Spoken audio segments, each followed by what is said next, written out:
Hello everyone. My name is Dungar Ram. I have secured 657 rank in UPSC CSE 2025. आज मैं आप सबके साथ इंटरेक्शन सेशन में के दौरान 4-5 चीज़ों पे बात करूँगा, जिसमें सबसे पहले तो होगा कि मैं अपने बारे में बताऊँ और मेरी यूपीएससी जर्नी कैसी रही है उसके बारे में बताऊँ। फिर मैं अपनी स्ट्रेटजी के बारे में बात करूँगा कि मैंने कैसे मेंस प्रीलिम्स और इंटरव्यू में कौन सी स्ट्रेटजी अपनाई जिसके थ्रू मुझे ये सफलता हासिल हुई है। उसके बाद मेरे को जो जनरल क्वेश्चन इन्होंने भेजे हैं यूपीएससी टाइम्स से, उन पे थोड़ी सी बात करेंगे। उसके बाद जो भी आप कमेंट्स में या कहीं भी आप क्वेश्चन डालोगे तो उसके थ्रू हम उन पे डिस्कशन करेंगे। तो पहले तो मैं अपने बारे में बता देता हूँ। मेरा नाम डूंगर राम है। मैं श्री गंगानगर डिस्ट्रिक्ट राजस्थान से बिलोंग करता हूँ और मेरी स्कूलिंग जवाहर नवोदय विद्यालय श्री गंगानगर से हुई है। उसके बाद मेरी ग्रेजुएशन एमएनआईटी जयपुर से हुई है, जहाँ पे मेटलर्जी और मटेरियल्स इंजीनियरिंग से मैंने बीटेक की है। और मेरा ऑप्शनल इस यूपीएससी की तैयारी के दौरान ज्योग्राफी था। और मेरी यूपीएससी जर्नी थोड़ी लॉन्ग रही है। मैंने 2018 में कॉलेज के बाद स्टार्ट किया था और 2019 में मैंने पहला प्रीलिम्स दिया था अपना। और एक सौभाग्य की बात है कि मैंने 7 अटैम्प्ट दिए हैं और 7 अटैम्प्ट में मैंने प्रीलिम्स क्वालिफाई किया है और 7 बार मेंस लिखे हैं और 3 बार इंटरव्यू लिखे हैं। तो मेरी जर्नी थोड़ी लॉन्ग रही है। इसके लिए कुछ मैंने गलतियां की थी इस जर्नी में, जिसके कारण थोड़ा मेरे ये बहुत लॉन्ग हो गया था। और जैसे एक गलती सबसे बड़ी थी कि मैंने मेंस प्रीलिम्स तो मेरा हर बार क्लियर हो रहा था, पर मेंस में मैंने आंसर राइटिंग बहुत कम की थी और आंसर्स कैसे लिखे जाएँ, कैसे उनको फ्रेम किया जाए, तो उन पे थोड़ा ध्यान कम दिया था पहले 2 मेंस में मैंने। और दूसरा था कि मैंने मेंस में पीवाईक्यू पे कम ध्यान दिया था, तो ये कुछ गलतियाँ मेरी रही, जिसके कारण मैं स्टार्टिंग में मेंस को क्वालिफ़ाई करके इंटरव्यू नहीं दे पाया और इन गलतियों मैंने सुधार किया, उसके बाद ही मैंने इंटरव्यू की तरफ पहुँचा था। और जो चीज़ें 4-5 चीज़ें मेरे लिए बहुत वर्क की थी, उनमें से एक तो था कि मेरे को एनवायरनमेंट बहुत अच्छा मिला। आस-पास जो भी एनवायरनमेंट था, एक कॉम्पिटिटिव एनवायरनमेंट के साथ हेल्पिंग एनवायरनमेंट था, जिससे बहुत एक हेल्प मिली मुझे। साथ में मेरे दोस्त वगैरह बहुत अच्छे थे, पीयर ग्रुप था जो हमेशा डिस्कशन वगैरह एक-दूसरे की हेल्प करने में बहुत आगे थे। साथ में फैमिली सपोर्ट जो इतने लंबी प्रिपरेशन के साथ कइयों को नहीं मिल पाता है, जिनका थोड़ा-सा मेरा सौभाग्यशाली रहा कि मुझे इसमें फैमिली सपोर्ट और फ्रेंड सपोर्ट बहुत ज़्यादा मिला और साथ में पीवाईक्यू बहुत हेल्प की मुझे इनमें। और आगे अपन दूसरे पॉइंट पे आएँ, तो दूसरा पॉइंट मेरी स्ट्रैटेजी के बारे में रहेगा कि कैसे मैंने प्रीलिम्स और सीसेट की कौन-सी स्ट्रैटेजी या मेंस में क्या स्ट्रैटेजी अपनाई, जिससे मुझे जो सक्सेस मिल पाई है इस 7th अटेम्प्ट में मिली। तो सबसे पहले प्रीलिम्स की बात करेंगे, क्योंकि ये एक सबसे अनसर्टेन पॉइंट है यूपीएससी की जर्नी में। तो प्रीलिम्स में सीसेट अपन जीएस की बात करते हैं पहले।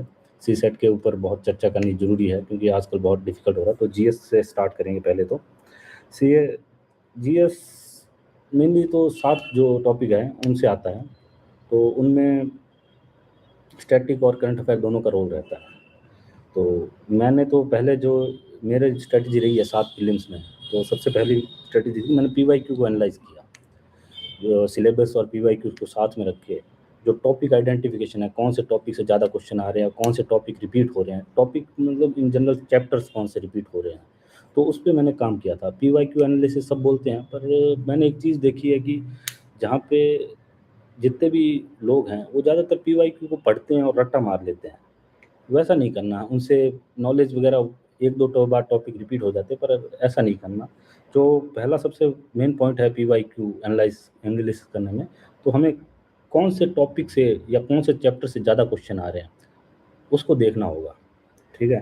तो उससे क्या होगा कि एक तो अपना जो कंटेंट होता है फ़िल्म्स का, वो लिमिट हो जाएगा कि ज़्यादा कंटेंट, जितना ज़्यादा बहुत ज़्यादा बड़े वास्ट कंटेंट पे जोर नहीं देना होगा हमें, तो वो लिमिट हो जाएगा। इसलिए ये जो बहुत ज़रूरी है। तो इससे इसके एनालिसिस के थ्रू मुझे कई चीज़ें पता चली, जैसे इकोनॉमिक्स है, उसमें जैसे मैं ज़्यादातर 5 चीज़ों पे जोर देता था, 5 चैप्टर्स पे।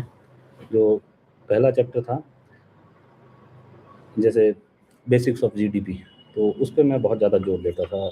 और इन्फ्लेशन हुआ, एक्सचेंज रेट हुआ, और फिस्कल पॉलिसी, मॉनेटरी पॉलिसी। तो ये 5 चैप्टर हैं। इनमें क्या है कि बहुत बेसिक, अगर आप बेसिक करके जाओगे तो 6-7 क्वेश्चन आपको मिल जाएँगे अच्छे से, जिन पे आप अगर बहुत अच्छे से फ़ोकस करोगे तो 6-7 क्वेश्चन आराम से हो जाएँगे। उसके बाद आप इकोनॉमिक्स के करंट अफ़ेयर पे जा सकते हो। इसलिए ये टॉपिक आइडेंटिफ़िकेशन मेरा पीवाईक्यू के थ्रू हुआ। उसके बाद जैसे ज्योग्राफ़ी है, ज्योग्राफ़ी में 4-5 टॉपिक हैं, जैसे ओशिनोग्राफ़ी है, क्लाइमेटोलॉजी है, क्लाइमेट चेंज और लोकेशन है।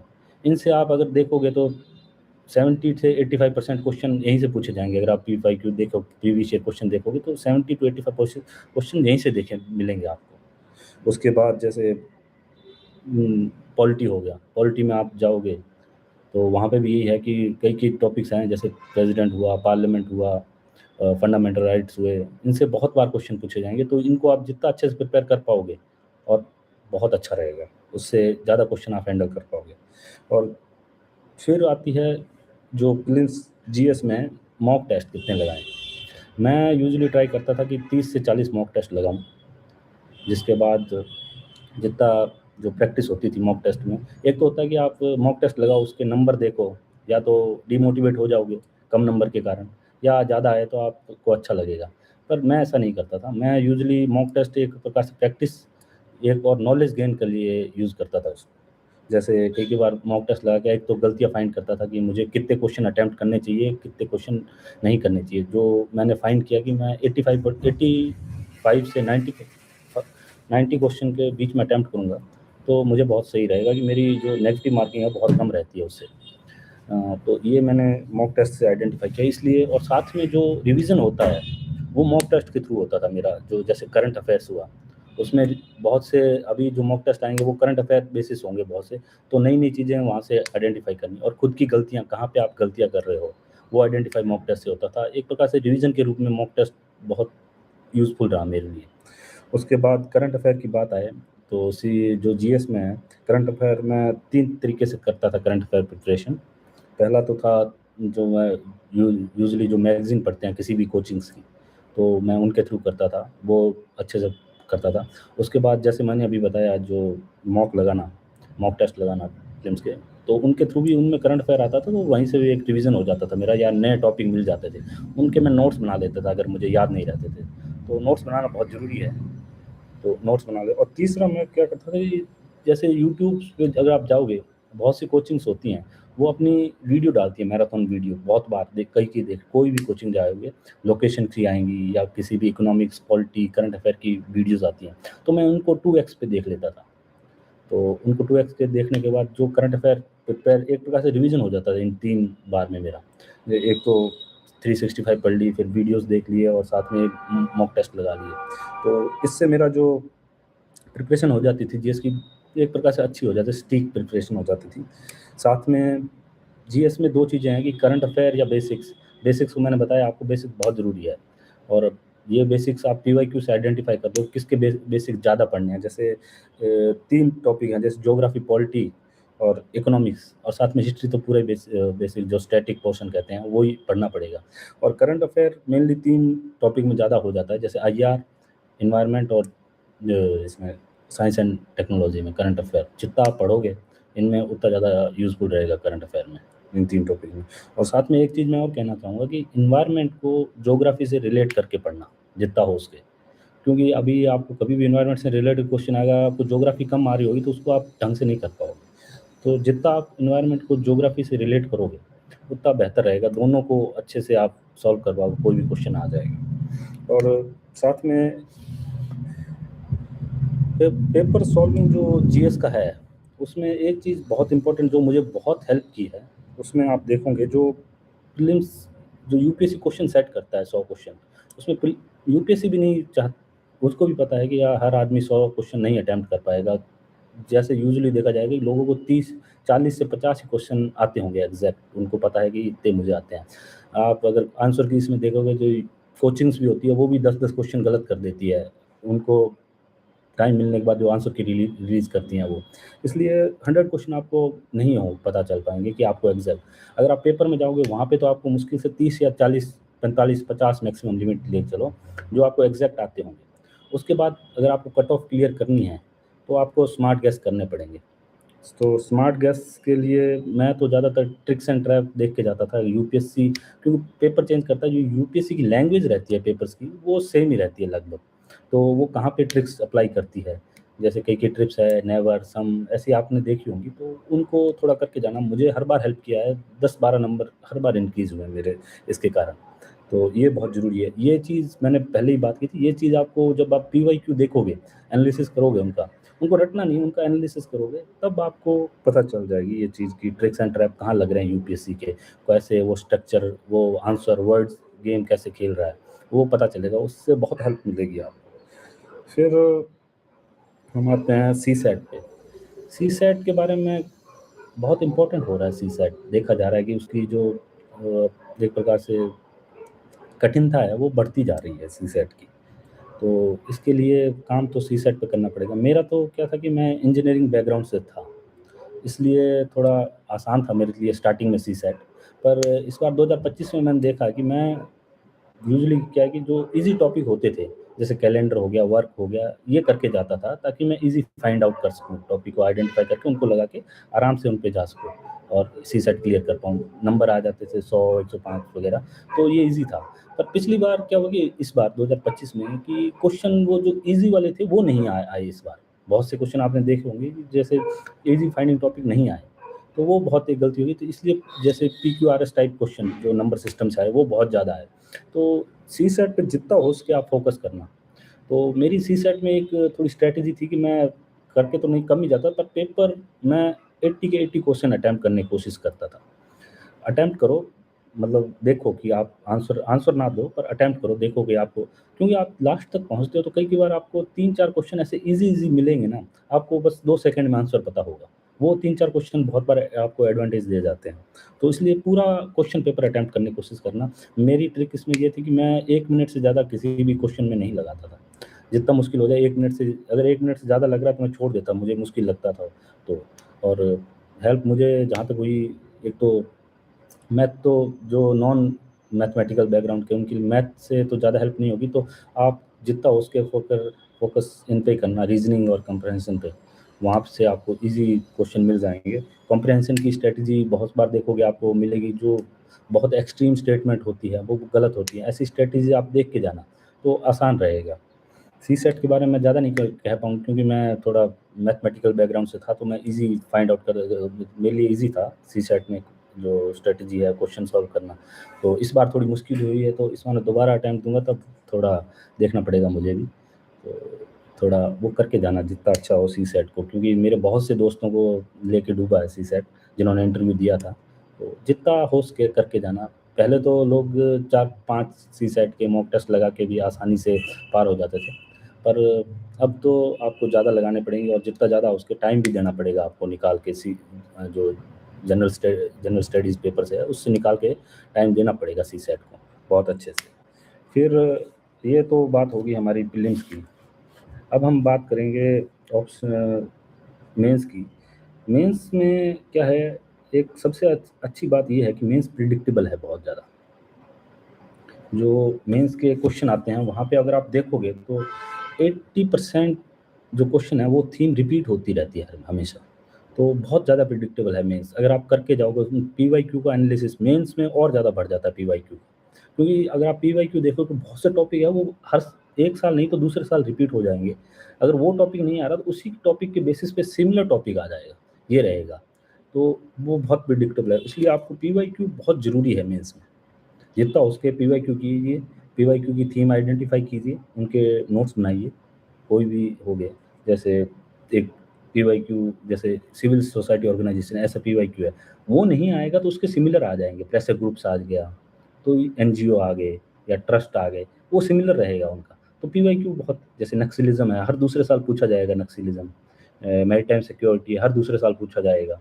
तो पीवाईक्यू बहुत हेल्प करेगा आपको मेंस में, जितना हो सके उसके टॉपिक आइडेंटिफ़ाई कीजिए, 80 या 80 थीम्स होंगी, आपको अच्छे से मिल जाएँगी, हर पेपर में आपकी थीम मिलेंगी। उनको आइडेंटिफ़ाई कीजिए और उनके जितने हो सके शॉर्ट नोट्स बनाइए। शॉर्ट नोट्स बनाने के साथ उनमें 2-3 चीज़ें ऐड करना।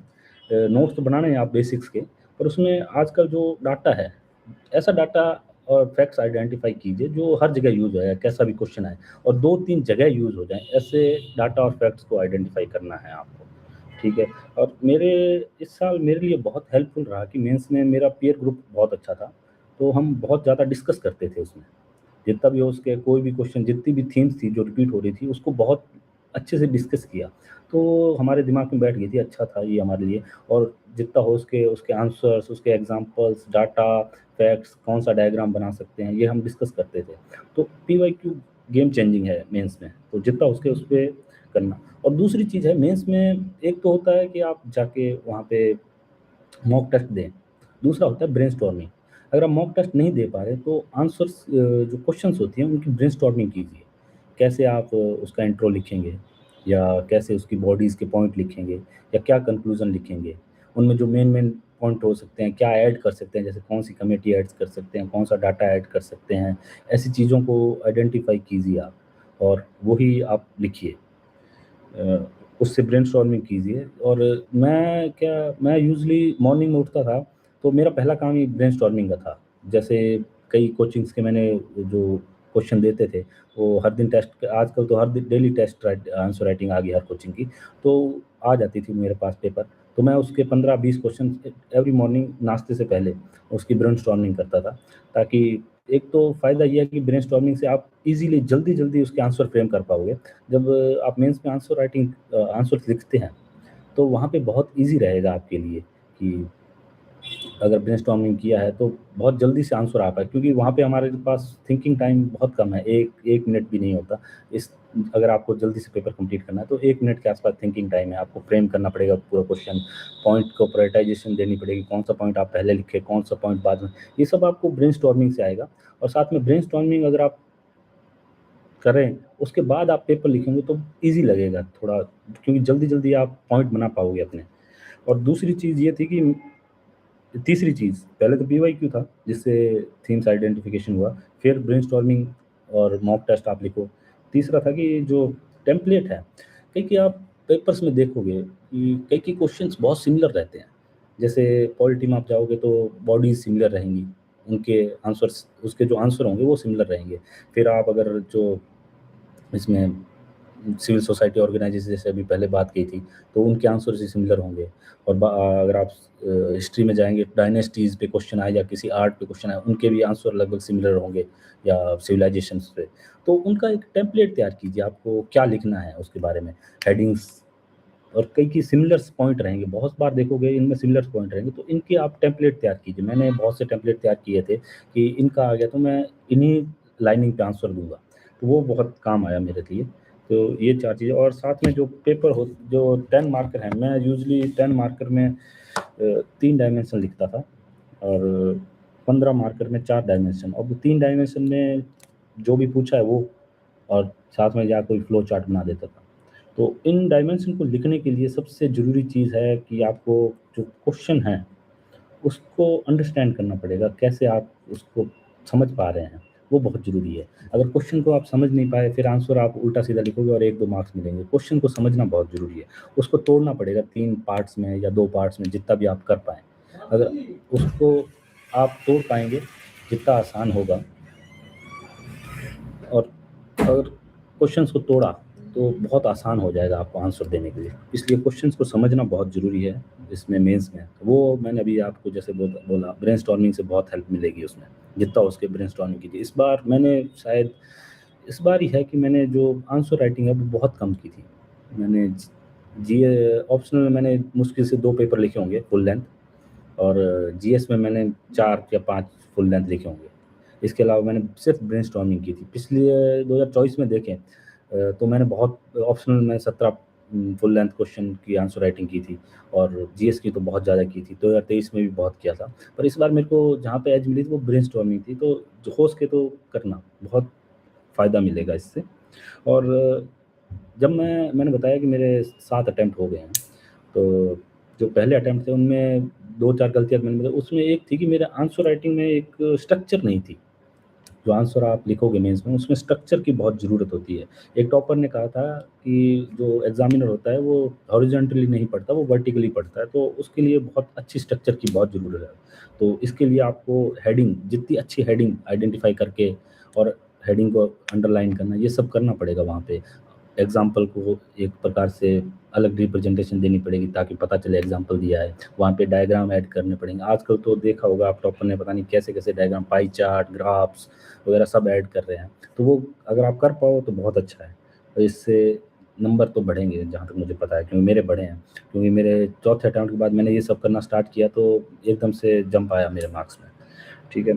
तो अंडरस्टैंड क्वेश्चन करना पड़ेगा और फिर अपन बात करते हैं एस्से की। एस्से पहले तो एस्से देखने पड़ेंगे, टॉपिक आपको आइडेंटिफ़ाई करना पड़ेगा कि एस्से में आप किस टॉपिक पे लिखना चाहते हैं। जो सबसे कंफर्टेबल टॉपिक लगे उसी पे लिखना। ऐसे मत हो कि आपको ऐसे लगे कि ये सबसे अलग टॉपिक है, मैं इस पे लिख दूँ तो नंबर मिल जाएँगे, ऐसा नहीं होता। जितना ज़्यादा कंफर्टेबल, ईज़ी रहेगा आपके लिए, उतने ज़्यादा मार्क्स आपको मिलने के चांसेस रहेंगे। तो टॉपिक को अच्छे से देखिए, कौन-सा आपके लिए बेस्ट सूटेड है, उसको आइडेंटिफ़ाई कीजिए। फिर उसके बाद मैंने इतने अटेम्प्ट देने के बाद मैंने एक चीज़ देखी, जब भी आप कॉम्प्लिकेटेड ऐसे लिखने की कोशिश करोगे, तो मार्क्स हमेशा डिक्रीज़ हो सकते हैं। मेरे साथ भी ये हुआ। तो जब भी मैंने सिंपल ऐसे लिखा, जैसे जो अपन देखते हैं कि पेस्टल स्टाइल या लाइफ साइकिल स्टाइल या लेवल ऑफ सोसाइटी के बेस पे ऐसे ऐसे आप टेम्पलेट होते हैं ये, तो उसके बेस पे आप ऐसे लिखोगे तो मेरे जितना ईज़ी ऐसे लिखा मैंने, उतने अच्छे मार्क्स आए और एक प्रकार से सेफ ज़ोन में रहा मैं 110 से 120 के ज़ोन में। अगर आप जितना आप उसको कॉम्प्लिकेट करने की कोशिश करोगे एस्से को, मैंने जहाँ तक देखा है, तो मैं अपनी बात बता रहा हूँ, तो उतने कम मार्क्स डिक्रीज़ हुए मेरे। मैंने इस बार और कॉम्प्लिकेट कर दिया था एस्से को, पोएम्स वगैरह लिख दी थी, तो मार्क्स और डिक्रीज़ हो गए मेरे। तो इसलिए जितना सिंपल आप रख पाओ, उतना अच्छा रहेगा। मुझे जहाँ तक सेफ ज़ोन में रहोगे आप। अगर आपको रिस्क लेना है तो भले आप कॉम्प्लिकेट करें, पर सेफ ज़ोन में अगर आपको खेलना है, तो सिंपल ऐसे लिखिए। मेरे दोस्त हैं, बहुत 3-4 दोस्त हैं, तो उनके 120, 125 आते हैं, सिंपल लिख के आते हैं। हर बार वो पेस्टल स्टाइल से लिख के आते हैं, हर बार। तो ऐसा ही रहता है और ऐसे लिखना है, स्टार्ट करना है, तो उससे पहले आप जो भी टॉपिक है एस्से का, उसको 3-4 बार पढ़ें, अच्छे से पढ़ें। उस जब भी आप ऐसे 3-4 बार नहीं, 15-20 बार ऐसे पढ़ेंगे बोल के टॉपिक, कुछ भी टॉपिक है, तो तब एक प्रकार से ब्रेन में आपकी कई चीज़ें स्ट्राइक होंगी, उनको नोट डाउन करना। उनको एक साइड में नोट डाउन कर लेना, उसके बाद आप एस्से को स्ट्रक्चर तैयार करने की कोशिश कीजिए। अब मैं यूज़ुअली क्या करता था कि एस्से की स्ट्रक्चर तैयार करने में एस्से को डायमेंशन में तोड़ देता था। जब टॉपिक को पढ़ता था, तो उसको डायमेंशंस में तोड़ देता था और उसके अकॉर्डिंग क्वेश्चंस प्रिपेयर करता था मैं। और जैसे अब मेरे को कोई टॉपिक तो याद नहीं आ रहा, अगर वो कोई भी टॉपिक हो, उसको क्वेश्चंस के फॉर्म में तोड़ देता था। फिर why this, if not this then this, antithesis, ऐसे 4-5 क्वेश्चन इंट्रोडक्शन इनमें तोड़ देता ताकि आसानी हो जाए मेरे लिए स्ट्रक्चर बनाने में। तो ये करता था। उसके बाद मैं पेस्टल या लाइफ साइकिल या लेवल ऑफ इंडिविजुअल, जैसे इंडिविजुअल, सोसाइटी, कंट्री और वर्ल्ड लेवल पे ऐसे उनमें तोड़ के वो टेम्पलेट लगाता था। तो इससे मैंने आपको बताया, सिंपल लिखोगे उतना अच्छा रहेगा एस्से में, उतने अच्छे मार्क्स आएँगे। और don't try to create complication in essay. अगर ये तो एसए जी सी सेट और इनकी बात हो गई। अब फिर अगर आप अपन बात करें जीएस 4 की, जो एथिक्स पेपर है, तो इसमें मेरे हमेशा ही मार्क्स 100 के आसपास रहे हैं। तो मैं पहले नहीं आइडेंटिफाई कर पा रहा था कि मेरी गलतियाँ कहाँ हो रही है। इस बार एक मेरा दोस्त था, उसने मुझे, मैंने बताया जैसे पीयर ग्रुप बहुत अच्छा रहा, तो उसने मुझे 2-4 स्ट्रैटेजीज़ बताई थी कि एक तो आप कीवर्ड याद कीजिए अच्छे से। कीवर्ड्स, और जो भी कीवर्ड्स हैं उनकी डेफिनेशन, जैसे ऑनेस्टी है, इंटीग्रिटी है या एथिक्स है, मॉरल्स है, इनकी जितनी अच्छे से डेफिनेशन, जितनी सिंपल और अच्छी डेफिनेशन याद कर पाएँ, वो कीजिए। और साथ में कीवर्ड को अच्छे से एक प्रकार से रट्टा ही मार लीजिए। जितने भी रिलेटेड कीवर्ड हैं, किसी भी टॉपिक, किसी भी टर्म से रिलेटेड कीवर्ड है, उसको रट्टा मार लीजिए, सीधी-सी बात है। और जहाँ भी जाओ, आप पेपर में जाओ और उगल दीजिए। और इस बार मेरे मार्क्स में 15 मार्क्स का जंप आया, इसी सिर्फ़ ये स्ट्रैटेजी के कारण। मैंने कीवर्ड्स को अच्छे से पढ़ा। मैं और मेरे दोस्त थे, एक-दूसरे के साथ रट्टा मारते थे, बोलते सुनाते थे, उसके बारे में थोड़ा डिस्कस करते थे और बेसिक्स जो डेफ़िनेशन है वो याद की। और एग्जाम्पल को जितना हो उसके एग्जाम्पल, डाइवर्स एग्जाम्पल याद किया। आप सिर्फ सिविल सोसाइटी से एग्जाम्पल मत उठाइए या सिविल सर्विसेज से एग्जाम्पल मत उठाइए। आप यूज़ कीजिए साइंटिस्ट को, क्रिकेट प्लेयर्स को, कोई मान लो कॉमन मैन है, पद्मश्री, पद्म भूषण, इनके एग्जाम्पल आप जितने कोट करोगे उतना अच्छा रहेगा। तो ये स्ट्रेटजी मेरे लिए इस बार वर्क की है और मेरे को इस बार इसमें जीएस फॉर एथिक्स में मेरे को 115 नंबर मिले थे। तो बहुत 115 नंबर का जंप आया था, इसलिए ये काम किया है। क्योंकि मेरे एक दोस्त के लिए बहुत पहले से काम कर रहा है, उसने लगातार 3 बार 120 से अबव ही उसके मार्क्स रहे हैं। तो ये आप ट्राई कीजिए अगर हो सके तो जी एथिक्स में। फिर ऑप्शनल की बात करते हैं। ऑप्शनल, ये यूपीएससी टाइम्स ने क्वेश्चन दिया था मुझे कि ऑप्शनल चूज़ कैसे करें। तो ऑप्शनल मैं तो थोड़ा लॉजिकल वे में चूज़ किया मैंने, क्योंकि मैं जब 9th-10th क्लास में था मुझे ज्योग्राफी का थोड़ा अच्छा पढ़ने में अच्छा लगता था। उसके बाद देखा, जब मैंने सिलेबस देखा तो उसमें मैंने देखा कि ज्योग्राफी खुद तो सिलेबस है ही है, पर बहुत से दूसरे टॉपिक्स हैं उनमें हेल्प करेगा, एनवायरनमेंट, एग्रीकल्चर, आईआर, बहुत सी जगह पे हेल्प करेगा, इसलिए मैंने ज्योग्राफी मतलब चूज़ किया ऑप्शनल के रूप में। तो आपको भी यही करना होगा, पहले तो आपको इंटरेस्ट देखना होगा कौन सा आपको पढ़ने में अच्छा लगता है। उसके बाद देखिए कि ट्रेंड किसके ज़्यादा, किसके नंबर आ रहे हैं, नहीं वो तो चेंज होता रहेगा। फिर उसके बाद जीएस में ओवरलैप कितना हो रहा है, ये 3-4 चीज़ें आप आइडेंटिफाई करके अपना ऑप्शनल चूज़ कर सकते हैं। जितना आपको ईज़ी रहेगा ऑप्शनल और जितनी आपको उसके बारे में कंटेंट वगैरह मिल पाएगा, उतना ज़्यादा ऑप्शनल सही रहेगा। ये बात ऑप्शनल। अब ये तो मेरी स्ट्रेटजी की बात हो गई, मैंने कौन सी स्ट्रेटजी जीएस और सीसैट या मेंस में अपनाई थी रिप्रेजेंटेशन। अब हम थोड़े क्वेश्चंस पे बात कर लेते हैं जो यूपीएससी टाइम्स ने मुझे दिए थे, बेसिक क्वेश्चन जो आपको कॉमन रहते हैं। कि एक तो क्वेश्चन ये है कि बेसिक्स या जो स्टैटिक्स है उस पे ज़्यादा फोकस करें या करंट अफेयर पे। तो मेरा तो पहले से ही मैंने कहा कि जितना स्टैटिक अच्छा रहेगा उतना बेहतर रहेगा। क्योंकि आप जब वहाँ पे एग्ज़ाम रूम में बैठे होंगे और क्वेश्चन आ गया जिसका आपको आंसर नहीं आ रहा, अगर वो करंट अफेयर से है, अगर आपको बेसिक अच्छे से होगा, आपका बेसिक अच्छा है, तो बहुत अच्छे चांस है कि आप उस क्वेश्चन को अटेम्प्ट कर पाएँ और बहुत अच्छे वो सही भी हो जाए। पर आपका सिर्फ करंट अफेयर अच्छा है तो, और बेसिक के ऊपर क्वेश्चन आ गया तो ज़रूरी नहीं आप उसको अच्छे से सॉल्व कर पाओगे। इसलिए जितना फोकस हो उसके बेसिक्स पर रखना, और बेसिक थीम्स रिपीट होती हैं और आइडेंटिफाई अच्छे से कर पाओगे आप पीवाईक्यू से कहाँ से बेसिक से क्वेश्चन आ रहा है। तो जहाँ तक हो सकता है 65% आप ध्यान बेसिक्स पे दीजिए, 35% आप करंट अफेयर, 35 से 30%। तो ये हो गया। दूसरा है कि डेली डेली रूटीन कैसे रखें, मॉर्निंग में पढ़ना है या नाइट में, जो आपको अच्छा लगे करें। मैं पहले नाइट में पढ़ता था, पर कई बार मैंने देखा है कि सुबह मॉर्निंग में बहुत प्रॉब्लम होती थी उठने में, कई बार मेरा सिर दर्द करने लग जाता था, हेल्थ थोड़ी इशू आने लग जाते थे। तो फिर मैंने मॉर्निंग में उठ के पढ़ना स्टार्ट कर दिया था। तो ये बहुत ज़रूरी है। पर मॉर्निंग में आप अच्छे पढ़ोगे तो हेल्थ भी अच्छी रहती है, ये मैंने देखा है, और आपका दिन अच्छा जाएगा बहुत ज़्यादा। दूसरा है कि आप कितने घंटे पढ़ना। तो मेरा था कि मैं यूज़ ये था कि मैं रोज़ पढ़ता था। मेरा फिक्स नहीं था कि मैं कितने घंटे पढूँ, पर ये था कि मैं रोज़ जितना हो सके रोज़ पढ़ता था। एक कंसिस्टेंसी चाहिए आपकी पढ़ने में। आप कभी भी ऐसा ना हो कि 2-4 दिन का ब्रेक ले लिया, फिर आपको पढ़ने में थोड़ी तकलीफ़ होगी, इतनी ज़्यादा सिटिंग बनाने में। तो जितना हो सके रोज़ पढ़िए, जितना आप पढ़ सकते हैं। मैं तो यूज़ुअली जब जैसे-जैसे करीब आता था एग्ज़ाम, जैसे-जैसे मेरे सिटिंग आवर इंक्रीज़ होते रहते थे, और लास्ट 1 महीने में ज़्यादातर मैं 12 से 14 घंटे पहुँच जाता था। ये तो कम ही था कि मैं 15 घंटे रोज़ पढूँ। 15 घंटे आप 3 दिन पढ़ के देख लीजिए, आपको भी थोड़ी तकलीफ़ होने लग जाएँगी, आपकी भी स्ट्रेस लेवल इंक्रीज़ हो जाएगा, थोड़ा थकान आने लग जाएगी, हेल्थ थोड़ी अच्छी नहीं रहेगी। तो 15 घंटे, 16 घंटे तो रोज़ पढ़ना मुश्किल था मेरे लिए। तो मैं लास्ट में आते-आते 13-14 घंटे पढ़ना स्टार्ट कर दिया था। वो इम्पोर्टेंट है, आप रोज़ पढ़िए, जितना भी पढ़ सकें। पर लास्ट में जाते जैसे-जैसे एग्ज़ाम करीब आ रहा है, आप अपनी सिटिंग हैबिट और आवर ऑफ स्टडी इंक्रीज़ कीजिए, ये बहुत ज़रूरी है। और साथ में हेल्थ का ध्यान रखिए। एग्ज़ाम में हेल्थ बहुत इम्पोर्टेंट है। जितना भी घंटा पढ़ें, जो भी आप लाइफ़ साइकिल अपनाएँ, रात में, मॉर्निंग में पढ़ें, उसके लिए हेल्थ बहुत ज़रूरी है। मैंने कई दोस्तों को देखा है, मेरे अपने कज़न को देखा है, उसकी हेल्थ अच्छी नहीं रही, तो वो मेंस को मिस आउट कर गया। तो हेल्थ पे जितना हो सके, हेल्थ पे ध्यान दीजिए, हेल्थ बहुत ज़रूरी है। फिर एक क्वेश्चन और है कि मोटिवेशन मोटिवेशन के ऊपर क्वेश्चन है कि आप खुद को मोटिवेट कैसे रखते थे और बच्चे खुद को कैसे मोटिवेट रखें जो भी प्रिपरेशन कर रहे हैं। मेरी जर्नी इतनी लॉन्ग रही है कि मुझे इसका थोड़ा है कि ये 2021-22 में मैं थोड़ा डिमोटिवेट हो गया था, तो मैं पढ़ नहीं पा रहा था। तो इसलिए 4-5 चीज़ें मैं दिमाग में रखता था मोटिवेट खुद को रखने के लिए। एक तो जो मेरे साथ वाले थे, मेरे जितने भी करीबी दोस्त थे, वो सब जॉब वगैरह में चले गए, तो मैं देखता था कि फ्यूचर में अगर नहीं हो पाया तो इनसे कैसे नज़रें मिलाऊँगा और खुद से कैसे नज़रें मिलाऊँगा। दूसरा जो मेरी फैमिली का मुझ पे भरोसा था, उसको मैं याद करता था। और तीसरा जो सबसे इम्पोर्टेंट चीज़ है, आप इस तैयारी में आए क्यों हो? उसका फैक्टर बहुत बड़ा है कि आप इस तैयारी में आए क्यों हो? उसको आप रोज़ सोचिए।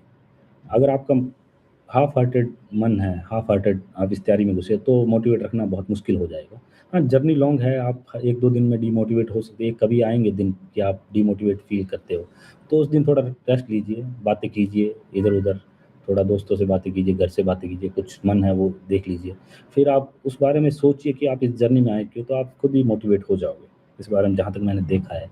मैं जब भी सोचता था कि मुझे आगे चल के क्या करना है, मेरे घरवालों की क्या अपेक्षा है मुझसे, दोस्त क्या सोचेंगे या मैं खुद अपने ऐसे नज़रें मिला पाऊँगा कि इतनी लॉन्ग जर्नी के बाद मैं कुछ कर नहीं पाया या कुछ नहीं हुआ, तो वो बहुत ज़रूरी है। अगर आप इस जर्नी में आए हो तो खुद को मोटिवेट इसी तरीके से मैंने तो इसी तरीके से रखा, आपको मोटिवेट रहना पड़ेगा, जर्नी में घुसे हो तो। अ, फिर एक और क्वेश्चन ये है कि कोचिंग कितनी ज़रूरी है इस प्रिपरेशन में? तो इसका मैंने स्टार्टिंग में फाउंडेशन कोर्स जॉइन किया था, तो स्टार्टिंग में क्या है कि मुझे एक सबसे अच्छी हेल्प कोचिंग यही मिली थी कि एक रूटीन क्रिएट कर दिया था कोचिंग ने मेरा। बहुत डिसिप्लिन तरीके से मैं पढ़ता था, सुबह उठता था, कोचिंग जाता था, उसके बाद आके उठ के नोट्स बनाता था, पढ़ता था। तो ये बहुत हेल्प मिली थी कोचिंग में। उसके 4-5 महीने बाद देखा जो अगर अगर आप सिलेबस को कवर कर पाएँ, उसके बाद आप देखोगे तो बहुत बेसिक पढ़ाने लग गए आजकल कोचिंग में। कई-कई कोचिंग से नहीं, कई-कई बहुत बेसिक पढ़ाएँगे आपको जो बुक्स जैसे आप स्पेक्ट्रम पढ़ोगे, तो स्ट्रीम आप कोचिंग में जाओगे तो वो स्पेक्ट्रम पढ़ा रहे होंगे जो आपने पढ़ रखी है। तो 2-4 महीनों के बाद ये थोड़ा हो जाएगा, कोचिंग आपको रिडंडेंट लगेगी। इसलिए अगर आप खुद की हैबिट बना पाओ, डिसिप्लिन बना पाओ, तो कोचिंग और बेसिक्स कर पाओ अच्छे से, तो कोचिंग अगर नहीं ले पाओ तो कोई बड़ी बात नहीं है। पर अगर आप जैसे इंजीनियरिंग बैकग्राउंड से आ रहे हैं और आपको ज़ीरो नॉलेज है ह्यूमैनिटीज़ की, तब अगर आपको बेस बनाना है तो कोचिंग में जा सकते हैं। जैसे आप ऑप्शनल हैं, मैं जैसे इंजीनियरिंग करके आया था ऑप्शनल में। ऑप्शनल मैंने ज्योग्राफ़ी लिया, इंजीनियरिंग मेरी मेटलर्जिकल एंड मटीरियल साइंस से थी, तब मेरे को ज्योग्राफ़ी का इतना ज्ञान नहीं था। तब मैंने कोचिंग की, मेरे लिए बहुत किफ़ायतमंद साबित हुई कोचिंग। इसलिए अगर आप ऑप्शनल आपकी जो ग्रेजुएशन है उससे अलग है, तो कोचिंग जाइए, आपको फ़ायदा होगा। और कोचिंग ऑनलाइन कीजिए जितना हो सके, क्योंकि आपको बहुत फ्लेक्सिबिलिटी देगी वो। हुँ, तो ये चीज़ें थी। लास्ट में यही कहूँगा कि मैं मेक योर ओन स्ट्रैटेजी। दूसरों की स्ट्रैटेजी पे आप ज़्यादा नहीं आगे बढ़ पाओगे, क्योंकि सबका माइंडसेट अलग होता है। किसी को कौन-सी चीज़ पसंद आए, कौन किसके स्ट्रेंथ क्या है, किसकी वीकनेस क्या है, वो सब अलग-अलग है। तो अपनी स्ट्रैटेजी कीजिए, तैयार कीजिए। हाँ, ये हो सकता है कि आप लोगों से थोड़ा-थोड़ी चीज़ें पिक करें, उससे अपनी स्ट्रैटेजी तैयार कीजिए। दूसरा जो मैंने बात की कि कंसिस्टेंसी रखिए अपने, डिसिप्लिन रखिए, रोज़ पढ़िए। रोज़ मतलब 1 दिन का गैप गैप ले लीजिए अगर आप डिमोटिवेट हैं, तो पर ज़्यादा स्ट्रेस ना लीजिए, ज़्यादा लंबा गैप मत लीजिए, पर रोज़ पढ़िए, जितना पढ़ सकते हैं 7-8 घंटे, 10 घंटे रोज़ पढ़िए। उससे अगर आप 13 घंटे पढ़ पाएँ अपनी हेल्थ को कंट्रोल में अच्छे से रख के, तो पढ़िए, रोज़ पढ़िए। कंसिस्टेंसी बहुत ज़रूरी है इस एग्ज़ाम में। और अगर पॉसिबल है तो एक अच्छा पीयर ग्रुप तैयार कीजिए, उनके साथ डिस्कस कीजिए, अपनी चीज़ें बताइए, ये सब कीजिए, तो वो बहुत ज़रूरी है। वो चीज़ एक चीज़ और मैं बताना भूल गया कि पीयर ग्रुप था, तो आजकल देखा गया कि जो कोचिंग्स हैं, उनके जो अगर आप मॉक टेस्ट देंगे, तो उनमें इतने अच्छे से कॉपी वगैरह चेक नहीं होती है। और शायद मुझे नहीं लगता कोई इंटरव्यू देके मतलब 5% लोग होंगे जो इंटरव्यू मेंस पास करके कॉपी चेक करते हैं। शायद बहुत कम है, तो उस पे फ़ोकस कीजिए कि पीयर ग्रुप जितना अच्छा रहेगा, ऑनेस्ट रिव्यू आएगा अगर आप मॉक टेस्ट लिख रहे हैं मेंस का। तो और डिस्कस करने में जो भी थीम्स हैं, वो डिस्कस करने में बहुत अच्छा रहेगा। तो पीयर ग्रुप की बहुत वैल्यू लगी मुझे। मेरे लिए इस बार एक प्लस पॉइंट ये था कि मेरे साथ जितने भी थे, वो सब प्रीवियस ईयर इंटरव्यू दिए हुए लोग थे, तो पीयर ग्रुप बहुत अच्छा तैयार हुआ है, बहुत हेल्प मिली मुझे उससे। तो आप भी एक ट्राई करना कि पीयर ग्रुप बन पाए आपका, तो बहुत अच्छा रहेगा। और तीसरा है कि ब्रेनस्टॉर्मिंग का मैंने बताया है जैसे आपको, तो उन पे जितना हो सके ध्यान दीजिए। टॉपिक आइडेंटिफिकेशन, पीवाईक्यू, ये सब मस्ट चीज़ें हैं। इस पे अगर आप करेंगे तो बहुत सही रहेगा। बेसिक्स करिए, रिवीजन इस पे मैं बोल नहीं पाया, रिवीजन जितना आप करोगे उतना सही रहेगा। सबसे डिफिकल्ट पार्ट इस प्रिपरेशन का मोटिवेशन डिमोटिवेशन के अलावा रिवीजन है। अगर आप रिवीजन नहीं कर किए किसी भी चैप्टर का, भूल गए, तो बहुत मुश्किल रहेगी। और रिवीजन करना बहुत, एक प्रकार से क्या बताएं, बहुत मुश्किल है। अगर आप नहीं, मन नहीं करता रिवीजन करने का, और एक दो बार तीन बार पढ़ी हुई चीज़ को दोबारा पढ़ने में इंटरेस्ट नहीं आएगा आपका। उसको करने के लिए आपको मन को मारना पड़ेगा। रिवीजन जितना हो सके उतना कीजिए और हेल्थ का ध्यान रखिए। अब हम थोड़े क्वेश्चंस ले लेंगे जो भी लोग पूछ रहे हैं लाइव स्ट्रीम में। स्टार्टिंग से चलेंगे ऊपर से कमेंट्स में आपका। अच्छा, Ravindran, please give me answer writing tips. Answer writing tips मैंने बताई हैं आपको कि पहले तो आपको ब्रेनस्टॉर्मिंग करनी होगी जितने टॉपिक, या एक प्रेजेंटेशन तैयार करनी होगी कि आंसर कैसे लिखना है। वो प्रेजेंटेशन जैसे हेडिंग दो अच्छे से, फ्लो चार्ट, एक आधा डायग्राम इंक्लूड करो, ये सब है। उसके बाद 3-4 मैंने बताया 10 नंबर में 3 डायमेंशन आप लिख पाएँ तो बहुत अच्छा है, 15 में आप 4 डायमेंशन लिख पाएँ तो बहुत अच्छा है। ब्रेनस्टॉर्मिंग करो, ये सब चीज़ें हैं आंसर राइटिंग की टिप्स में। उससे ज़्यादा आप कुछ नहीं। और ये है कि आप आइडेंटिफाई टॉपिक करके उनके जो इम्पोर्टेंट, एक टॉपिक प्रायोरिटाइजेशन होता है वो बहुत हेल्प करता है। क्योंकि टीचर जब भी आएगा तो आपका जो इम्पोर्टेंट टॉपिक है, जो आपने हेडिंग लिख रखी है या पॉइंट है इम्पोर्टेंट, वो अगर आपने पहले लिख रखा है तो इंटरेस्ट बनेगा जो इम्पोर्टेंट पॉइंट है। इसलिए टॉपिक प्रायोरिटाइज क्या कहते हैं, पॉइंट प्रायोरिटाइजेशन बहुत इंपॉर्टेंट है इसमें आंसर राइटिंग में।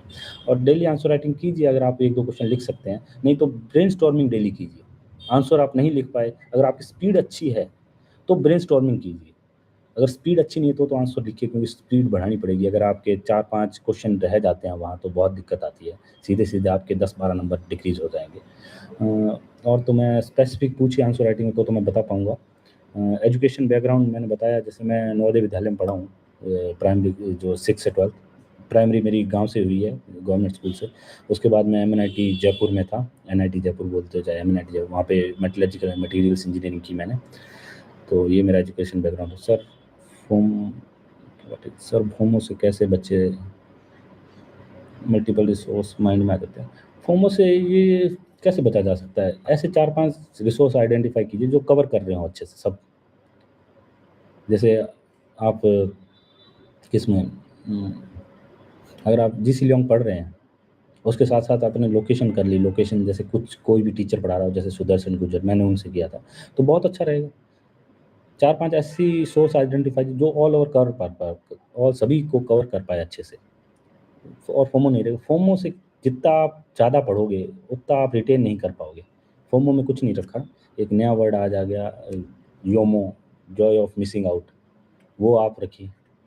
क्योंकि जितना कम एक सेलेक्टेड टॉपिक पढ़ोगे और जितना आप रिटेन रख पाओगे उतना अच्छा रहेगा। ज़्यादा पढ़ने से कुछ, ज़्यादा चीज़ें पढ़ने से कुछ नहीं होगा।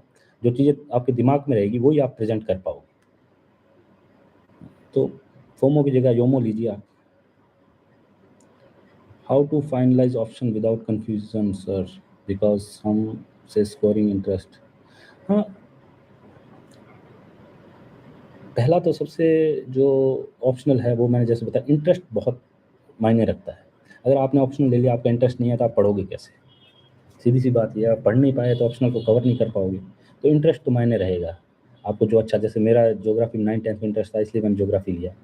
तो इंटरेस्ट बहुत मायने रखेगा ऑप्शनल में। और सिलेबस, दूसरा चीज़ आप सिलेबस देखिए। सिलेबस, क्योंकि इसको ट्रेंड्स वगैरह, स्कोरिंग वगैरह वो चेंज होता रहता है, उस पे ज़्यादा फोकस मत कीजिए। जो सिलेबस है वो आप कवर कर पाएँगे या नहीं, या उसको सिलेबस को कवर करने के कंटेंट है या बुक्स हैं या कोचिंग्स हैं अच्छी है या नहीं, इस पे ध्यान दीजिए एक तो आप। और सिलेबस को छोटा हो तो और भी अच्छा है, जैसे सोशियोलॉजी है, छोटा रहेगा सिलेबस तो बहुत कंप्लीट। जैसे हमारे ज्योग्राफी में एक बार सिलेबस का रिवीजन होता है, उतनी बार सोशियोलॉजी में 4 बार हो जाता है। तो सिलेबस पे ध्यान दीजिए, सिलेबस और इंटरेस्ट, इन 2 चीज़ों पे आधारित आप अपना ऑप्शनल चूज़ कीजिए। और अब जितना अपने स्ट्रीम के नज़दीक हो या आपके इंटरेस्ट के नज़दीक हो उतना अच्छा रहेगा ऑप्शनल में। हाउ डू आइडेंटिफाई की and important areas in polity? PYQ देखिए सर, PYQ देखेंगे आपको की एरिया मिल जाएंगे। जैसे ही मैंने आपको बताया, PYQ एनालिसिस यही है कि आप रट्टा ना मारे PYQ का। आप PYQ से देखिए किस टॉपिक या किस चैप्टर से ज़्यादा क्वेश्चन आ रहे हैं। पार्लियामेंट पढ़िए, पार्लियामेंट से बहुत से क्वेश्चन आएंगे, प्रेसिडेंट से आएंगे, फंडामेंटल राइट से आजकल क्वेश्चन आ रहे हैं। आजकल तो पॉलिटी थोड़ा फैक्चुअल हो रहा है, तो उसमें फैक्ट बेस्ड क्वेश्चन आ रहे हैं, कौन सा कितने आर्टिकल हैं, ये वो, तो वो देखिए, PYQ देखिए sir. How to prepare UPSC CSC as working professional. Sir मैं तो छुट्टी पे था, इसके बारे में मैं नहीं बता पाऊँगा। कई हैं लोग जो वर्क के साथ साथ अभी सेलेक्ट हुए हैं। मुझे नाम तो नहीं याद आ रहे उनके। एक तो निखिल हैं, 615 रैंक है शायद, उनसे पूछिए सर ये बात। तो उनके अगर आप हो सके कनेक्ट कैसे भी हो तो बहुत जरूर, शायद उन्होंने भी दिया है लेक्चर ये, तो उनसे पूछिए। मैं इसके बारे में ज़्यादा बता नहीं पाऊँगा क्योंकि मैं फुल टाइम प्रिपरेशन कर रहा था। एक question, as of now person have good command और basics of every subject, now that person had to go for standard resource for example। अगर आपकी बेसिक्स पे गुड कमांड है तो स्टैंडर्ड रिसोर्स तो पढ़ लीजिए एक बार, और क्या, पर ज़्यादा मत पढ़िए। अगर बेसिक्स पे गुड कमांड है तो रिवीजन कीजिए, जिस रिसोर्स से आपने कमांड बनाई है उसका रिवीजन कीजिए। अगर आपको कोई चीज़ें मिल रही हैं जैसे बाहर से, उनको ऐड कीजिए, करंट अफेयर से उनको ऐड कीजिए। बस ऐसे बहुत से रिसोर्स के पास आसपास जाने की ज़रूरत नहीं है। आपकी बेसिक पे अच्छी कमांड है तो क्यों ज़्यादा इधर उधर जाना है। Shardul Pathak, how much time you require for preparation of UPSC। अलग अलग है, डिपेंड करता है आपका एजुकेशनल बैकग्राउंड वगैरह और आप कितने घंटे पढ़ रहे हो। जैसे मैं स्टार्टिंग में आया था तो मैंने 3 महीनों में शायद सब जितनी भी बुक्स थी, स्टैंडर्ड बुक्स जो कहते थे, स्पेक्ट्रम, लक्ष्मीकांत, जितने भी इन्वायरमेंट के लिए, GC लियोंग, ये सब जो थी फिल्म्स के लिए या किसी के लिए, वो मैंने ख़त्म कर दी थी। उसके बाद तभी मुझे कोचिंग में ऐसे लगता था कि रिवीजन कर रहा है मेरा। तो प्रिपरेशन के लिए उसके आगे अलग अलग टाइम चाहिए, क्योंकि CSET के लिए भी टाइम लगेगा आपको, answer writing, mains answer writing के लिए टाइम लगेगा। तो बहुत, अगर 1 साल इनफ है एग्ज़ाम देने से पहले, आप देखे जाए तो 15 महीने एग्ज़ाम से बहुत इनफ रहेगा, जितना कर सके अच्छा है। मैंने मैंने थैंक यू सुमन कौशिक जी। अनोख वन Anokha Balak, one question as of now, as a now person, ये आपका रिपीट हो रहा है सर।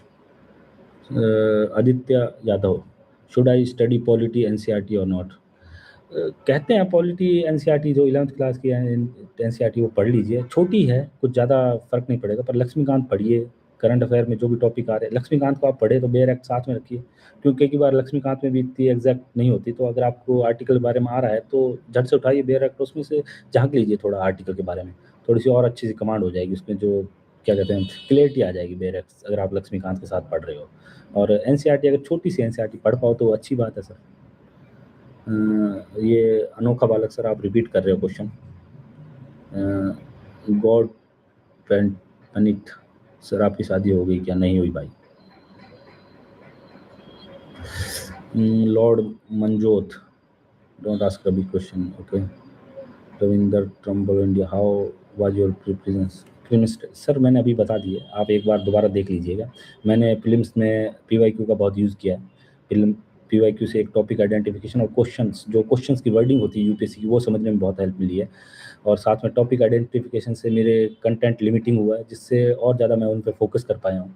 और पढ़ना सभी है, जैसे हिस्ट्री में आपको देखेगा, मॉडर्न हिस्ट्री पे जितना आप जोर दोगे, क्योंकि आधे क्वेश्चन वहीं से आ रहे हैं, पढ़ना फिर भी आपको दूसरा भी पढ़ना पड़ेगा, जैसे मिडिवल है और एंशिएंट है, पढ़ना तो पड़ेगा सर। पर जितना आप जोर दे सको दूसरे टॉपिक जिससे क्वेश्चन आ रहे हैं, वो PYQ से होगा। तो यही स्ट्रेटजी थी मेरी प्रीलिम्स में। और मैं मॉक लगाता था, मॉक से एनालाइज करता था, जो मॉक लगाए गलतियाँ कहाँ कर रहा हूँ। एक बार देख लीजिए, वापस आप जाएंगे तो। Aditya Yadav, will I have to do NCERT for polity, should I start Laxmikanth? एक बार पढ़ लीजिए। पॉलिटी की जो NCERT वो इतनी बड़ी नहीं है सर, तो और इजी भी है, एक बेस बन जाएगा। लक्ष्मीकांत भी पढ़िए, लक्ष्मीकांत तो जरूरी है सर, लोग कहते हैं नहीं है पर क्वेश्चन आ रहे हैं उससे, पता नहीं क्यों कह रहे हैं कि जरूरत नहीं है, पर क्वेश्चन आ रहे हैं। तो NCERT अगर आप उसके, लक्ष्मीकांत बहुत जरूरी है। NCERT भी पढ़िए आप सर। पहले NCERT, constitution of India principles and practice, sir मैंने नहीं पढ़ी है constitution of India principle and practice. How did Laxmikanth study? Sir जितना उसके लक्ष्मीकांत को पढ़िए, बार बार पढ़िए। मैंने तो, मुझे लग रहा है अभी प्रिपरेशन में 30 से 40 बार पढ़ दी होगी, तो इजी रहता है। बहुत इजी क्वेश्चन आएंगे आपको लक्ष्मीकांत से और पॉलिटी से इतने इजी क्वेश्चन आएंगे, आप इजी कर पाएंगे उनको। टारगेट प्रीलिम्स में सबसे इजी ये 2-4 ही रहते हैं, इकोनॉमिक्स के बेसिक्स, पॉलिटी और ज्योग्राफी, यही क्वेश्चन रहते हैं जो इजी रहते हैं, क्योंकि इन्वायरमेंट और साइंस एंड टेक से तो करंट अफेयर से क्वेश्चन आएंगे, तो अगर आपको हवा नहीं लगी तो नहीं लगेगी। लक्ष्मीकांत कैसे पढ़ते हैं सर? नॉर्मली अगर आपको पहली रीडिंग कीजिए आप, किन ने पूछा? सोहम। आप पहली रीडिंग कीजिए, अगर आप दूसरी रीडिंग की कर रहे हो तो आपको जो टॉपिक कई के बार ऐसा लगेगा ये तो मैंने पढ़ रखा है पहले से, और कई के लगेगा कि ये नहीं पढ़ा, तो उसके नोट्स बना लीजिए। जो आपको याद नहीं रहा पहली रीडिंग से, उसके नोट्स बना लीजिए, और तीसरी रीडिंग आप उन नोट्स को और छोटा कर लीजिए। तो इनसे आपको जो याद रह रहा है वो तो अच्छी बात है, उसका रिवीजन हो रहा है। जो नहीं याद रह रहा है उसके नोट्स के बाद अगर आप पढ़ोगे तो लक्ष्मीकांत और छोटी हो जाएगी sir. Manika Begum, sir I have passed out, I have passed out just 10th। Manika Begum, start कीजिए, आपका मन है, आपको सिविल सर्विसेज में जाना है तो ज़रूर स्टार्ट कीजिए, जितना जल्दी हो। अब तो आजकल तो कोचिंग भी देने लग गई 11th-12th में, तो इसके बारे में कुछ नहीं कह सकता, क्योंकि मैंने बहुत टाइम कॉलेज के बाद स्टार्ट किया था। अगर आपका मन है स्टार्ट कीजिए, और नॉलेज मिल जाएगी अगर आप स्टार्ट करिए तो। नॉलेज पाना बुरी बात नहीं है 11th-10th 11th-12th में भी। प्रिपरेशन आप डिग्रेस मत कीजिए, अच्छा लग रहा है पॉलिटी के बारे में पढ़िए, इकोनॉमिक्स, देश की ज्योग्राफी के बारे में पढ़िए, तो आपको नॉलेज ही मिलेगी, आपके लिए अच्छा ही होगा। ये प्रिपरेशन बहुत नॉलेज देती है, तो कर रहे हो तो कोई बड़ी बात नहीं, पर ऐसे ज़्यादा जोर मत देना उस पर। सो हम रिपीट हो रहे हैं सर आपके। Sir I don't remember how to do politics well. Laxmikanth पढ़िए सर, आप सिलेबस पढ़िए और उसमें जो भी टॉपिक आइडेंटिफाई है, आजकल तो चैट जीपीटी की मदद लीजिए, पीवाईक्यू से टॉपिक आइडेंटिफाई कीजिए। और नील सर जी पूछ रहे हैं, फिर है Neel, mains intro, how to conclude and how to prepare for mains. Sir mains intro कई की है, स्पेसिफिक हो जाते हैं मेंस के इंट्रोज। जैसे अगर मैं जैसे हिस्ट्री में होता था तो मैं हिस्ट्री से ज़्यादातर स्टार्ट करता था, या तो किस ईयर से रिलेटेड है, कोई भी टॉपिक दिया है, कोई डायनेस्टी है या किसी जगह के बारे में पूछा, वो किस पीरियड से रिलेटेड है, मैं वहाँ से स्टार्ट करता था। या उसकी करंट अफेयर में उसकी न्यूज़ रही है तो मैं स्टार्ट करता था। और ज्योग्राफी या पॉलिटी से आप किसी से स्टार्ट कर सकते हो, आर्टिकल से स्टार्ट कर सकते हो, या कोई न्यूज़ रही है, बहुत बार न्यूज़ में चेंज होता है, उससे स्टार्ट कर सकते हो। इकोनॉमिक्स में आप डाटा से स्टार्ट कर सकते हो, तो ऐसे स्टार्ट कर सकते हो। इंट्रो आप स्पेसिफिक बन जाएंगे, जितने आप पढ़ोगे उससे। आप इस इंट्रो अगर आप स्पेसिफिक बना दो तो सोचने की जरूरत नहीं पड़ेगी आंसर लिखते टाइम। कंक्लूजन में बहुत सी चीज़ें हो सकती है सर, वे फॉरवर्ड, जैसे एसडीजी लिखते थे लोग, कई लोग कमिटीज़ लिख के आ जाते थे। बस यही है जो वे फॉरवर्ड हो सकता है, कैसी किसी कमिटी ने दी हो, या एसडीजी, ये सब मैं तो यही लिखता था कंक्लूजन में।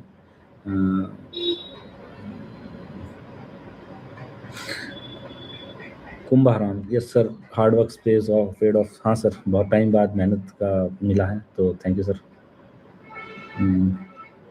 Sandy Singh, mains test series के बारे में बताइए प्लीज़।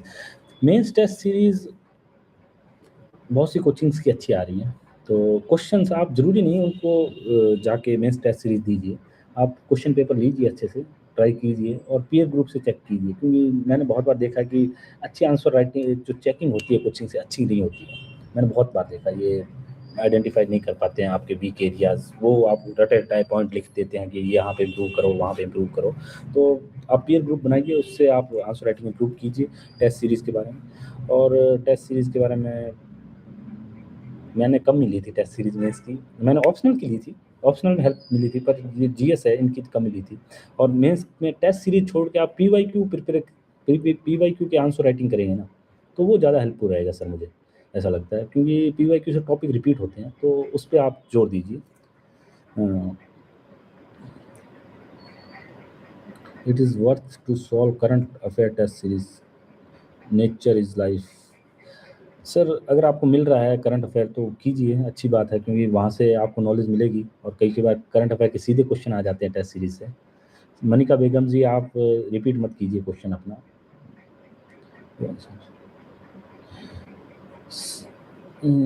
डू एनसीईआरटी फर्स्ट और पीवाईक्यू, ये थोड़ा क्वेश्चन अच्छा है। मैंने तो सर पहले गलती थोड़ी की थी कि एनसीईआरटी बेस बनाने के लिए बहुत ज़रूरी है सर। और पीवाईक्यू आपको समझ नहीं आएंगे अगर आपने एनसी आपका बेस नहीं है, कहाँ से क्वेश्चन आ रहे हैं कहाँ से नहीं आ रहे। जैसे आपको सिलेबस भले ही पता हो पर पीवाईक्यू समझ नहीं आएंगे। तो दोनों को अगर आप हो सके साइमल्टेनियसली लेके चलीजिए, क्योंकि कई बार जैसे टॉपिक्स हैं, ज्योग्राफी है, आप ज्योग्राफी की एनसीईआरटी पढ़िए, उसके बाद पीवाईक्यू देखिए, फिर दोबारा एनसीईआरटी या जीसी लियोंजा पढ़िए, ऐसे कर सकते हैं। मैंने तो एक गलती की थी, मैंने एनसीईआरटी बहुत पहले पढ़ ली पर पीवाईक्यू एनालिसिस मैं नहीं कर पाया था पहले दो तीन अटेम्प्ट में, तो बहुत बड़ी गलती हो गई थी। तो दोनों को साथ साथ लेके चलिए। नवीन लोहिया जी। फिर है Tanveer Ahmed, can you please suggest me practice books for CSAT. Sorry sir, मैंने सी सेट के बारे में इतना नहीं कर पाया, तो माफ़ी चाहूँगा, मैं ये सजेस्ट नहीं कर पाऊँगा। मनिका बेगम, प्लीज़ आप कमेंट्स को रिपीट मत कीजिए। तनवीर अहमद जी, माफ़ी चाहूँगा, मैं प्रैक्टिस बुक नहीं कर पाऊँगा। आप कोचिंग्स की ले लीजिए, पीवाईक्यू सॉल्व कीजिए, पीवाईक्यू सॉल्व कीजिए और साथ में अभी जो कोचिंग्स हैं, जैसे नंबर सिस्टम है, उस पे आप देखना कई की कोचिंग्स डालेंगी अपने बारे में, नंबर सिस्टम के बारे में, तो उस पे जितना आप ध्यान दे सकें नंबर सिस्टम, जितना हार्ड पे, तो अच्छा रहेगा। प्रैक्टिस बुक मैं सजेस्ट नहीं कर पाऊँगा, sorry sir. Amit Mishra, how to make notes for new student and what point should be added. देखिए, नोट्स बहुत ज़रूरी हैं सर, प्रीलिम्स मेंस कोई भी टॉपिक है। नोट्स आप उनके बनाइए जो चीज़ें आपको याद करने में मुश्किल हो रही है, और जितना हो सके, मैं क्या करता था कि कोई मान लीजिए मैं दो जैसे जैसे ये पेज है, इसको मैं फोल्ड करता था, तो मैं यहाँ पे नोट्स बनाता था, तो इससे छोटे छोटे नोट्स बन जाते थे और वो इजी रहता था आपको बनाने में, याद मतलब कलेक्ट करने में। और जितने उसके छोटे नोट्स बनाइए, ज़्यादा एक्सप्लेन मत कीजिए, कीवर्ड लिखिए उस टॉपिक के बारे में, और इससे छोटे नोट्स बनेंगे और रिवीजन बहुत इजी रहेगा। बल्कि बुक्स से रिवीजन करना या बड़े नोट से रिवीजन करना, उससे हेल्प, छोटे नोट्स जितने आप बनाओगे उससे बहुत हेल्प मिलेगी अमित मिश्रा जी। और न्यू पॉइंट ऐड करने में एक तो मैं सजेशन दूंगा कि आप डिजिटली नोट्स बनाइए, वहाँ पे एडिशन बहुत इजी हो जाता है। मैंने तो डिजिटली नहीं बनाए कभी, पर ये एक सजेशन है, अगर आप डिजिटली नोट्स बना पाएँ तो बहुत वेल एंड गुड है। जैसे आईपैड से या लैपटॉप से, तो वहाँ पे एडिशन बहुत ईज़ी हो जाता है।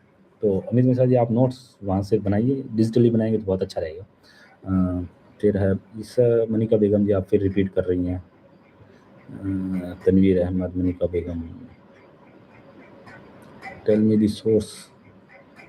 अमित मिश्रा, सोर्स बताइए सर, किसका सोर्स बताइए, ये तो पूछिए। Sandy Sandeep, please tell me which one is the main test series. नहीं सर, मुझे नहीं पता। क्वेश्चन आप स्पेसिफाई कीजिए सर, ऐसे खुले ओपन एंडेड क्वेश्चन रखेंगे तो बहुत मुश्किल हो जाएगी। Please tell me which one is the test series. Manika Begum, आप repeat. Sadul Pathak, peer group कैसे बताइए, how to find correct people, should I come to Delhi.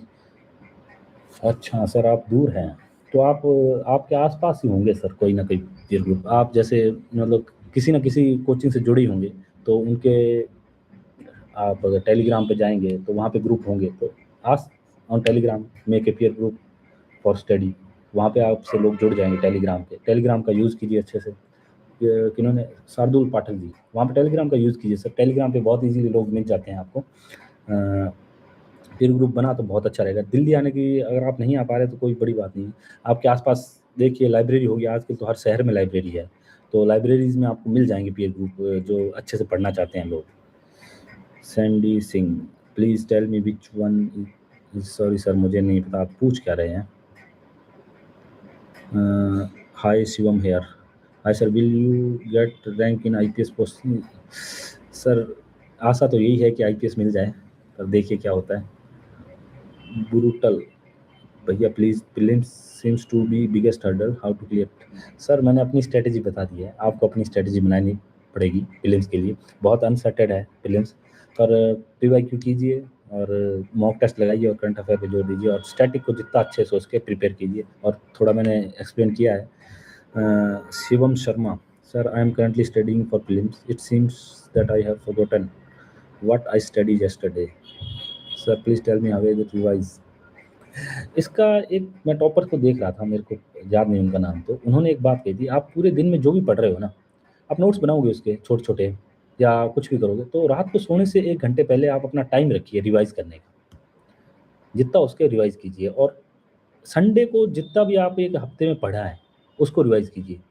ये जो संडे वाली स्ट्रैटेजी है शिवम शर्मा जी, तो ये मैंने संडे वाली अपनाई थी। इससे रिवीज़न बहुत ईज़ी हो गया था मेरा। मैं जितना भी एक हफ्ते में पढ़ता था, वो संडे को रिवाइज़ करता था पूरा। मान लो टेस्ट वगैरह या मैं मेंस के टाइम एसे राइटिंग करता था संडे को, तो वो रिवाइज़ करता था, बहुत हेल्पफुल रहा। और ये जो एवरीडे आप जो पढ़ा वो नाइट में रिवाइज़ करना, ये मैंने किया है। 1 महीने तक किया था, तो बहुत हेल्पफुल रहा था। पर आपको बहुत एक प्रकार से कठिन लगेगा ये करना, एवरीडे रिवीज़न। तो कर पाओ तो बहुत अच्छा है। तो मैं तो यही कहूँ शिवम शर्मा जी, रिवीजन कीजिए, वो आपको स्ट्रेटजी बताई जैसे। हिंदी मीडियम से हो आप? नहीं सर, मैं इंग्लिश मीडियम से हूँ, पर मुझे हिंदी में ज़्यादा कंफर्टेबल है, इसलिए मैं हिंदी बोल रहा हूँ। Please tell me which one is the main. Sir Sandeep Sandy, आप पूछिए कुछ, एक्सप्लेन सही से पूछिए, मुझे आपका क्वेश्चन समझ नहीं आ रहा sir. Krishna Krishnalay Kumar sir, which institute did you prepare? Sir मैंने जो फाउंडेशन था 2018 में बाजीराम से किया था, और उसी से मैंने जो ऑप्शनल की प्रिपरेशन है वो की थी। उसके बाद मैंने इंस्टीट्यूट से तो नहीं, बस 1-2 बार टेस्ट सीरीज़ लगाई थी किसी इंस्टीट्यूट की, और ज़्यादा मैंने उसके बाद कुछ किया नहीं है। फाउंडेशन मैंने बाजीराम से किया था, तो मेरा मतलब थोड़े टाइम बाद मैंने वो भी छोड़ दिया था, क्योंकि चीज़ें रिपीट हो रही थी, और टीचर ज़्यादा पढ़ाने से ज़्यादा दूसरी चीज़ें करते थे, तो वहीं से किया था। उसके बाद मैंने शायद कौन सा जो मेरा ऑप्शनल था, सबीर सर, वहाँ की मैंने 1-2 बार जो मेन स्पोर्ट प्रोग्राम है वो लिया था sir. Prateek Kumar, brother I have completed my diploma and will start preparing for BTech, please give me some hints. Sir diploma आपने पॉलिटेक्निक की होगी, तो 1 साल आपको एक्स्ट्रा कम मिलेगा बीटेक में, कीजिए बीटेक सर। मुझे इसके बारे में थोड़ा कम ही है, मैं भी नहीं बताऊँगा मैं। Sir I am starting my preparation, where should I start? Kanchan Kumari, sir आप स्टार्ट कीजिए, पहले तो आप देखिए प्रिपरेशन करनी क्यों, अगर आपका मन है पहले तो वो देखिए, तब प्रिपरेशन में अगर आपको जाना है तो जाइए, अगर पूरा मन बना के जाइए। उसके बाद सर आपको बेसिक प्रिपेयर करना होगा, आप किस स्ट्रीम से आ रही है उसके अकॉर्डिंग आपको बेसिक प्रिपेयर करना होगा। तो बेसिक के लिए सब सजेस्ट करते हैं एनसीईआरटी, तो एनसीईआरटी से कीजिए। हो सकता है तो 6 की एनसीईआरटी से स्टार्ट कीजिए, अगर अगर आपका ह्यूमैनिटी बैकग्राउंड है तो थोड़ी ऊपर की एनसीईआरटी से स्टार्ट कीजिए, और सिलेबस को अच्छे से पढ़िए, और पीवाईक्यू को देखिए अगर आप कर सकते हैं तो। कंचन कुमारी जी, पिछले Kumar Darshan detected, Amit Mishra, can you add me into peer group? Sir मेरा तो खत्म हो गया पीयर ग्रुप। वो लोग कहीं हैं, पर मैं तो अभी तो अपने पीयर ग्रुप में तो क्या ही ऐड कर पाऊँ, क्योंकि मैं सबसे अभी दूर ही हूँ। वो अपने उनका अलग पीयर ग्रुप होगा। Deepan Vitha Mundak, sir can you please tell me coaching matters और not, I have financial issue? Sir मैंने इसमें बताया है वीडियो में, आप जाके देख सकते हैं एक बार दोबारा इसके बारे में। Deepan Deepan Mundak, thank you sir. Sir please tell me, Chauhan Deepanshi, so Sachin can you please suggest what should I do? Sachin, I don't know to whom you are asking. Shruti Wage, how to start NCERT? Ma'am पढ़िए, स्टार्ट क्या करना है, पढ़िए उनको, स्टार्ट पहले chapter से start कीजिए, और हो सकता है अगर आपको याद नहीं रहा तो नोट्स बनाइए उनको। अगर आपको टॉपिक समझ नहीं आ रहा तो यूट्यूब पे जाके उस एनसीईआरटी के टॉपिक के बारे में आप सर्च कीजिए। आजकल तो यूट्यूब पे बहुत अच्छी अच्छी ईजिली वीडियो मिल जाती है एनसीईआरटी की। तो पढ़ना ज़रूरी है, हर चीज़ आपको टीचर से नहीं समझनी है, क्योंकि कई बार टीचर की जो टॉपिक समझ नहीं आ रहा वो समझिए आप यूट्यूब पे जाके। श्रुति वागे जी, सचिन ऑन स्टडी, ये सर क्या चल रहा है मुझे समझ नहीं।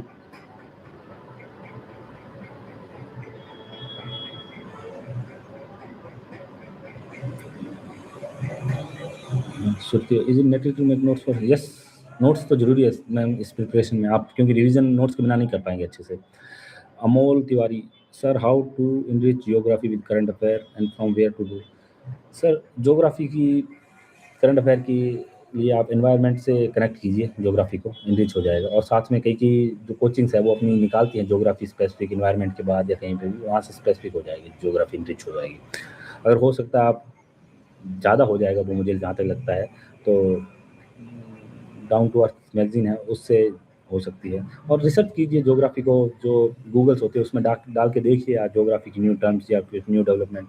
अनमोल Tiwari ji, Kumar Sachin, please tell me about environment and geography. Environment sir current affair, और जो भी कोई भी स्टैंडर्ड बुक है उसके 4-5 टॉपिक पहले पढ़िए, और करंट अफेयर पे ज़्यादा जोर दीजिए और इन्वायरमेंट और इकोलॉजी को ज्योग्राफी से कनेक्ट करके पढ़िए जितना हो सके।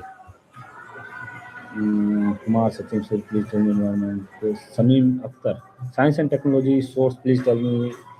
साइंस एंड टेक्नोलॉजी सर मैंने जहाँ तक देखा है करंट अफेयर बहुत ज़रूरी है उसमें लिए। करंट अफेयर जितना आप कर पाएंगे, जो मैगजीन आती हैं वो बहुत है, इनफ है साइंस एंड टेक्नोलॉजी के लिए।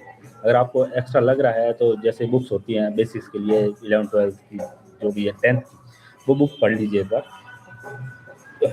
थोड़ा शोर हो रहा है उसके लिए माफ़ी चाहूँगा, बाहर कोई कीर्तन चल रहा है। Amit Mishra, how do you think in mains exam centre during examination understand the question how do you think in main. वो मैंने आपको अभी बताया, ब्रेनस्टॉर्मिंग कीजिए, उससे आपको इजी रहेगा। अमित मिश्रा जी, अगर आप ब्रेनस्टॉर्मिंग करेंगे तो इजी रहेगा वहाँ पे प्रेशर में क्वेश्चन को आंसर फ्रेम करने में। तो ब्रेनस्टॉर्मिंग जितना अच्छे से उसके कीजिए। प्रैक्टिस ही आदमी को परफेक्ट बनाती है, तो ये चीज़ आपको प्रैक्टिस से आएगी। जितना जल्दी आप क्वेश्चन के बारे में सोच पाएंगे, उसको फ्रेम कर पाएंगे, वो ब्रेनस्टॉर्मिंग और आंसर राइटिंग से ही होगी sir. Amit Mishra ji. Kumar Sachin please tell me about environment. Sir आपको बता दिया अभी।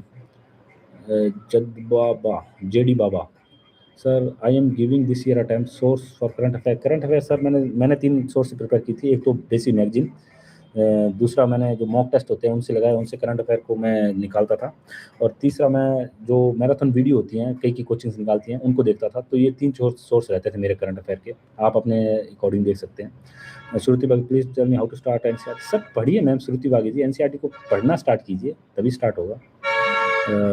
Sachin on study. Sir, I am a third year math honors student, Hansraj College, Delhi University. I have doubt that my finishing college, should I go home and take online coaching or should I stay in Delhi or take offline coaching? Online offline sir, offline में ये है कि आपको यहीं रहना पड़ेगा, discipline बन सकता है और साथ में आपका एक्स्ट्रा खर्चा बहुत लगेगा दिल्ली में। और ऑनलाइन में ये है कि सर आपको फ्लेक्सिबिलिटी बहुत ज़्यादा मिलेगी।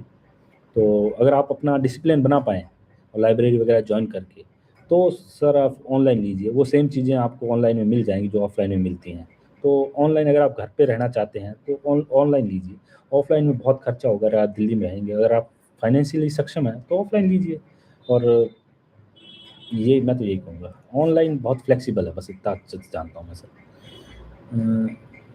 सॉरी काम्स बहुत नीचे चला गया मैं।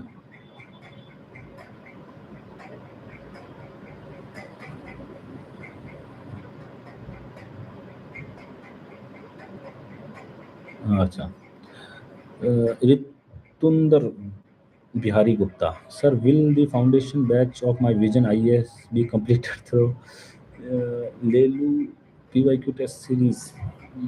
आई डोंट अंडरस्टैंड थ्रू लेलू। ये लेलू क्या होता है सर? ऋतुंदर पांडे बिहारी पांडे जी, मुझे नहीं पता ये लेलू क्या है। कुमार सचिन सर मैंने बता दिया एनवायरमेंटल इकोलॉजी के लिए। Kumar Sachin JD Baba sir, current affair source for this year sir basic magazine उठाइए किसी भी कोचिंग की।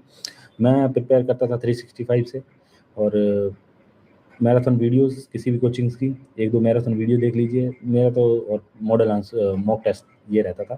तो वो Kumar Sachin YT catharsis sir, how many days should I cover each major subject?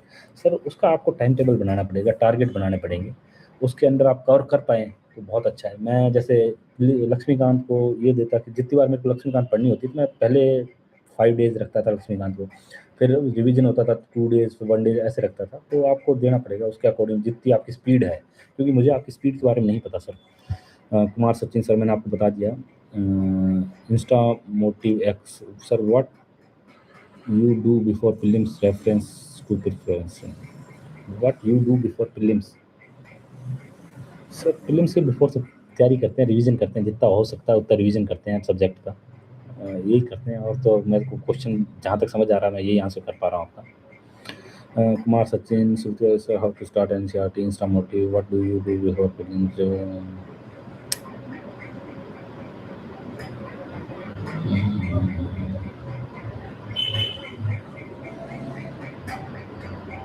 For UPSC, what should we do? BA और BA LLB, I mean can you please help me ma'am? Chauhan Deepanshi ji, ये आपको पूछना पड़ेगा जो लॉ बैकग्राउंड से आए हैं, जिन्होंने क्लियर किया है हिस्सा, उनसे पूछना पड़ेगा मैम। तो मैं तो इस बारे में कम ही मैम तो आप खुद बीटेक करके आफ्टर 12th क्या चूज़ करना चाहिए? I am very confused. जहाँ तक अगर आपको जितना जल्दी प्रिपेयर करना है तो मेरे हिसाब से तो कोई भी प्रिपेयर चूज़ कर सकते हो आप, क्योंकि CSAT आया तो आप मैथ वगैरह करो। सॉरी, आप BA LLB के बारे में पूछ रहे हो, तो मैं नहीं बता पाऊँगा मैम इसके बारे में। BA LLB तो शायद BA के बाद होती है, तो आप लॉ बैकग्राउंड वाले से पूछिए मैम ये question, Deepanshi Chauhan ji. Amit Mishra, what kind of question are asked in interview? It is not like what shown in YouTube, please suggest.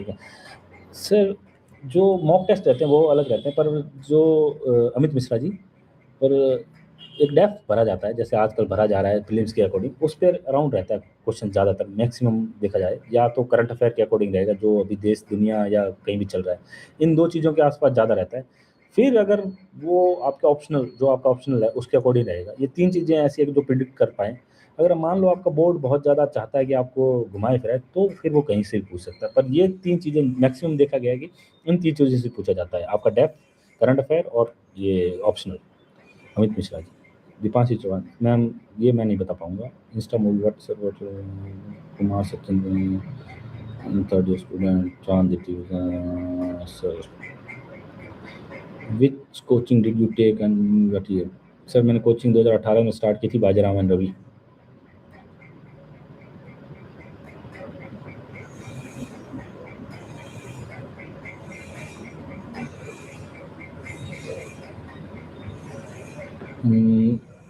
Rafaqat sir, मैंने बता दिया ऑप्शनल को देखने के लिए। Is it important from Delhi? नहीं सर, इम्पोर्टेंट नहीं है। बहुत से दोस्त हैं जिन्होंने दिल्ली के बाहर रह के प्रिपरेशन किया है और क्लियर भी किया है, तो ज़रूरी नहीं दिल्ली में आना कोचिंग के लिए। UPSC W1Q5F। assertive sir, please tell me the source of current affair, how to revise the current affair already read। Notes बनाइए। सोर्स तो मैंने बता दिया है, जैसे एक किसी भी मैगजीन या मॉक टेस्ट या मैराथन, ये सोर्स तो यही है करंट अफेयर के। रिवीजन के लिए आप शॉर्ट शॉर्ट नोट बनाइए तो रिवीजन आसान हो जाएगा। दीपांशी मैम, आप वहीं से पूछिए, बार बार आप कहेंगे, मैं एक चीज़ को आंसर नहीं दे पाऊँगा। रैंडम एजुकेशन सर, डज जी सर, एजुकेशन बैकग्राउंड मैटर तो करता है सर। जितने आप प्रेस्टीजियस कॉलेज से होंगे, उतने आपका जो पढ़ाई का स्तर है वो अच्छा रहेगा। क्वालिटी ऑफ एजुकेशन जितना अच्छा हो उसके उतना अच्छा मैटर तो करता है sir education background. I was trying to meet earlier but can't get any seat sir. पर सर, ऐसा भी नहीं कि जो जिन बड़े बड़े IITs और NIT या एम्स से नहीं है उनका सिलेक्शन नहीं होता। मेरे बहुत दोस्त हैं जिन्होंने अपने डिस्ट्रिक्ट से प्रिपरेशन की है, डिस्ट्रिक्ट से एजुकेशन ली है, डिस्ट्रिक्ट के जो गवर्नमेंट कॉलेज होता है उनका सिलेक्शन हुआ है। पर ये है कि जितने ज़्यादा ज़्यादा लोग वहीं से IITs, एम्स या बड़े बड़े इंस्टीट्यूशन से सेलेक्ट होते हैं, पर ऐसा भी नहीं है कि जो अपने लोकल कॉलेज है वहाँ से सेलेक्ट नहीं होते। तो मन छोटा मत कीजिए, बस पढ़ाई पे ध्यान दीजिए जितना हो सके। रैंडम, ये क्या है, मैं आपका पूरा नाम नहीं पढ़ा, पोंज, रैंडम पोंज, जितना हो सके आप पढ़ाई पे ध्यान दीजिए। इंस्टीट्यूट के बारे में कम सोचिए अगर आप नहीं क्लियर, आप क्वालिफाई नहीं कर पाए तो। Rafaqat, how to choose optional? Sir, मैंने बता दिया है, इंटरेस्ट और सिलेबस, UPSC सिलेबस पे आप देखिए। PK Priyanshu sir, I M Himanshu, I am only scored 67 in 2005 UPSC prelims and this I am getting, how can I make 100? आपको 100 बनाने के लिए सर पहले तो आपको PYQ देखिए, एनालिसिस कीजिए कहाँ से आ रहे हैं आपके क्वेश्चन, वो मैंने स्ट्रैटेजी बता रखी है, तो उसको एक बार ट्राई करके देखिए अगर आपको ढंग से कर पाएँ। और करंट अफेयर और बेसिस का एक अमालगम बनाइए और उनके अकॉर्डिंग प्रिपेयर कीजिए। 65% आप करंट अफेयर बेसिक्स पे ध्यान, जो कहते हैं स्टैटिक्स, उस पे ध्यान दीजिए, और 35% करंट अफेयर पे। When did you start preparation? Sir, मैंने आंसर दे दिए हैं इसके। Sudhir Sharma sir, what was your optional in subject? My optional subject was geography. Catherine sir, it's possible job के साथ? जी सर, पॉसिबल है।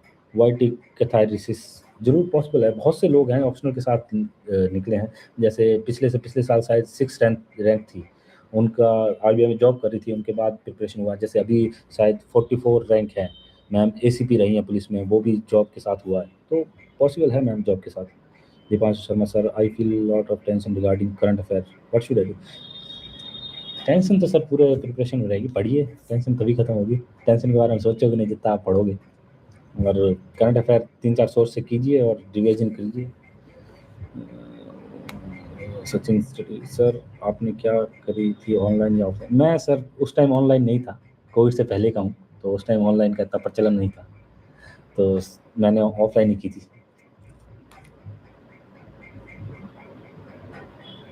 Sir online coaching is the best, offline coaching then what should prepare ourself? Sir सबसे अच्छी बात है अगर आप prepare कर पा रहे हैं अपने से, बहुत अच्छी बात है। अगर नहीं कर पा रहे हैं, आप फाइनेंशियली आप वीक हैं, तो ऑफ फ्लेक्सिबिलिटी चाहिए तो ऑनलाइन लीजिए। अगर आपको चाहिए कि इन्वायरमेंट चाहिए, मुझे ये सब चाहिए और डिसिप्लिन नहीं बना सकता ऑफलाइन कोचिंग के लिए, तो ऑफलाइन लीजिए सर।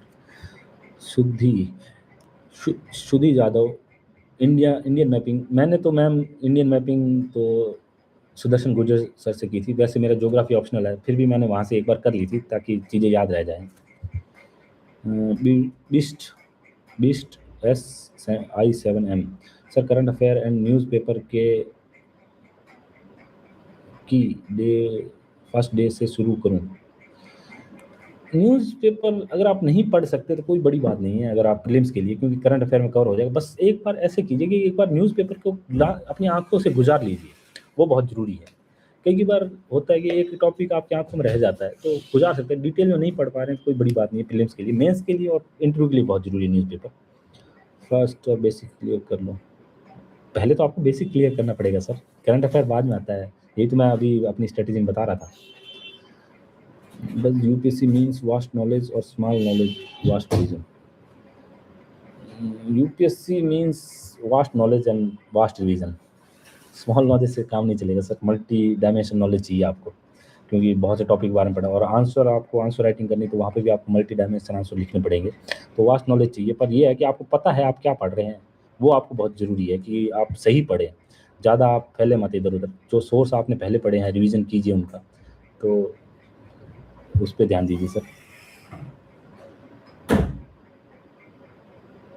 सर मैं सलमान शोएब, हाँ सर मैपिंग से आ रहे हैं क्वेश्चन, 5-4 आ जाते हैं क्वेश्चन हर बार, और कई क्वेश्चन बहुत रिलेटेड होते हैं मैपिंग से, इसलिए मैपिंग बहुत ज़रूरी है सर। सलमान शोएब जी। अलीशा कहाँ पे गए sir? Alisha, those who are clearing in the first attempt what are they doing? पढ़ रहे हैं मैम। वो कई बार होता है कि वो 4-5 साल से कोचिंग ले रहे होते हैं, उनको 4-5 साल, तो ज़रूरी नहीं कि वो 10 महीने पढ़ के कोचिंग क्लियर कर रहे हैं, तो इससे फोमो मत कीजिए। आप पढ़िए, अपनी स्टडी पे ध्यान दीजिए और उनसे प्रेरणा लीजिए बस। अब हो सकता है उनके पेज पे जाके पूछिए उनसे कि उन्होंने क्या किया अलग।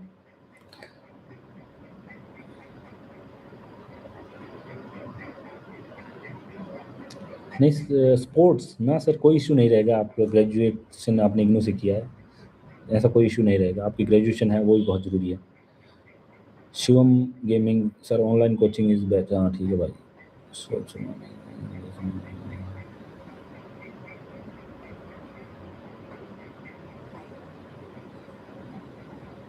सर अलीशा जैन जी, मैम सब आंसर सेम नहीं लिखते, तो इसीलिए वेट डिफरेंस आता है। JP22 how to motivate during, sir मैंने आपको बता दिया। सुधीर यादव जी, मैंने सुदर्शन गुजर से, और मेरा ज्योग्राफी ऑप्शनल रहा, इसलिए मेरे लिए इजी रहा इंडियन मैपिंग। सलमान से प्रीलिम्स मैपिंग सेक्शन का वेटेज 4-5 दिया आपको। हाउ टू गौरव सिंह, मुझे नहीं पता सर पब्लिक एडमिनिस्ट्रेशन का ऑप्शनल के बारे में।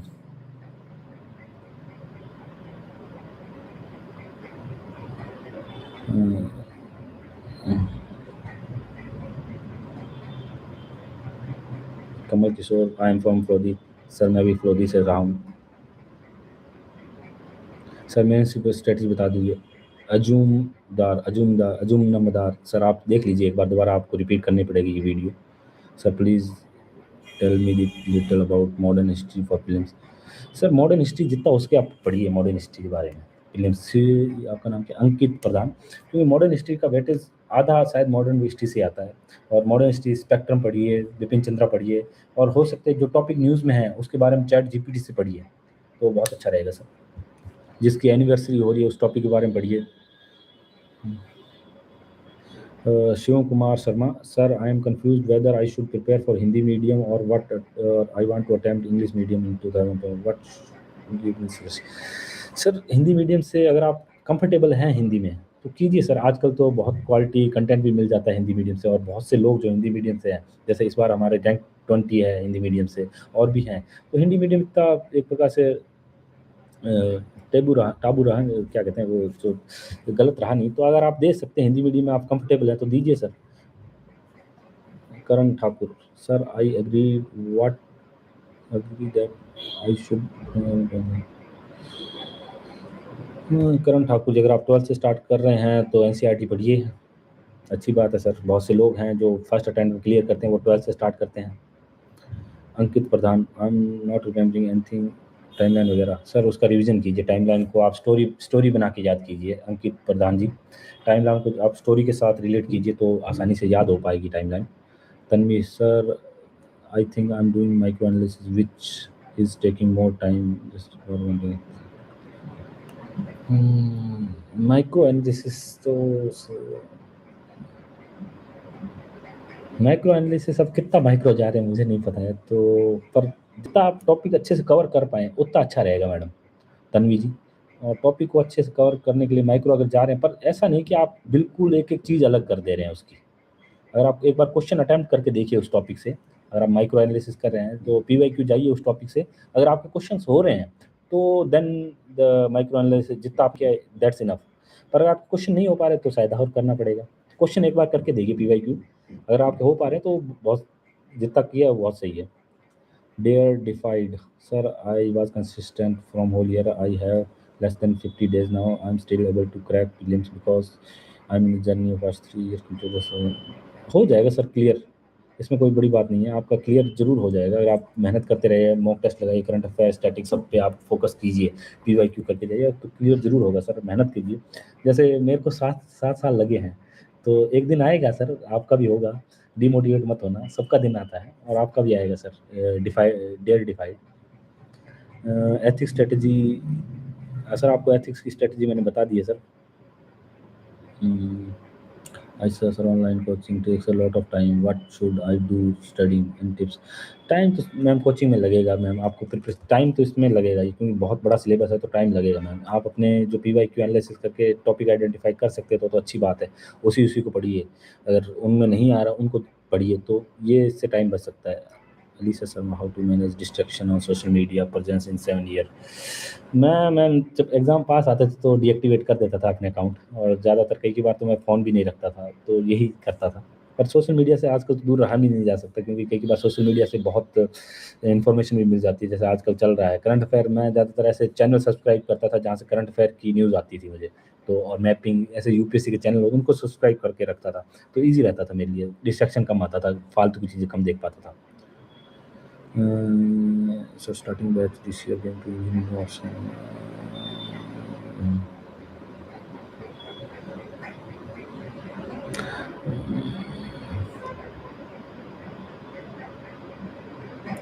ठीक सर, बहुत टाइम हो गया है, तो मैं जितने भी आंसर दे पाया अपने आपके क्वेश्चन दिए, अगर नहीं दे पाया तो माफ़ी चाहूँगा।